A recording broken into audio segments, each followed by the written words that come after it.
Hey everyone, welcome back to my channel. Today, let's talk about how to pick a great Feng Shui house.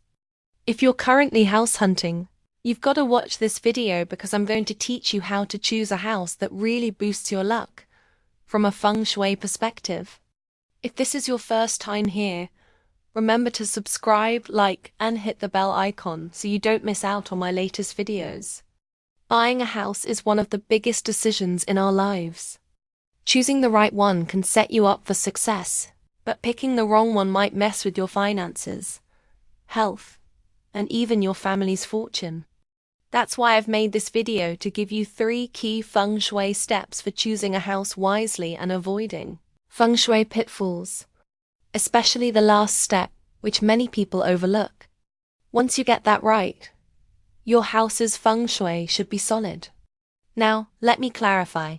These 3 steps might sound simple, but they're packed with Feng Shui wisdom you need to know. I'll explain each step briefly, and I'll recommend some of my other videos if you want to dive deeper. So, let's start with the first step, checking the house's floor plan. In Feng Shui, you can tell a lot about a house's Feng Shui just from the floor plan. Here are a few layouts to avoid. Firstly, no missing corners. Every direction should be complete to stabilize the overall energy flow. Also, the positioning of bathrooms and kitchens is crucial. They shouldn't be smack in the middle of the house, as that can affect your health. Plus, it's not ideal if the kitchen stove is directly behind the toilet. This setup can mess with your family's luck. Another important point: the main door should be wide to allow smooth energy flow and bring in good luck. These are basic Feng Shui principles, and there are many good and bad layouts. This video can't cover them all, but don't worry, I've made plenty of similar videos before. If you want a deeper understanding, check them out. Next, the second step is determining the house's orientation, because it affects crucial Feng Shui factors.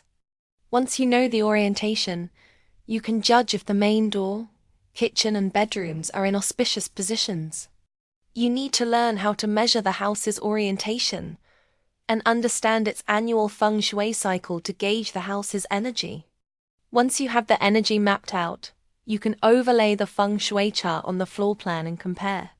When buying a house, you often face choices between left and right. For example, if you choose the left house and its main door Feng Shui shows lucky star 8, but the right one shows troublesome star 3, the left one will definitely bring better luck. Also, consider where the house's water features fall in relation to auspicious stars, like if the left house's pond aligns with lucky stars 6 and 1, while the right one's pond is in the ominous spots 2 and 5. So, don't underestimate your choices. Picking the left one will likely bring better fortune. If you're unsure about reading Feng Shui stars, no worries.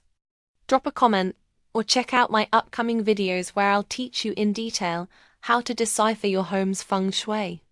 This step might seem complex, but learning it is crucial for good Feng Shui living.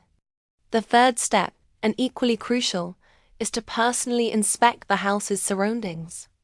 Even if the house isn't fully built yet, don't skip this. Because even if the interior layout is perfect, a bad external environment can still mess with the Feng Shui overall.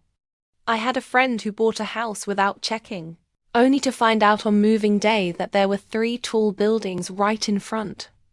Very close. This creates oppressive Feng Shui, negatively affecting the residents' luck. So before deciding on a house, visit the site yourself to assess the surroundings and ensure there are no negative Feng Shui vibes. I've covered different types of Feng Shui vibes in a previous video, so once you learn about them, you can avoid them as much as possible. Okay, that's all for today's video. Wishing you a life full of good vibes, smooth moves, and awesome houses. And see you next time.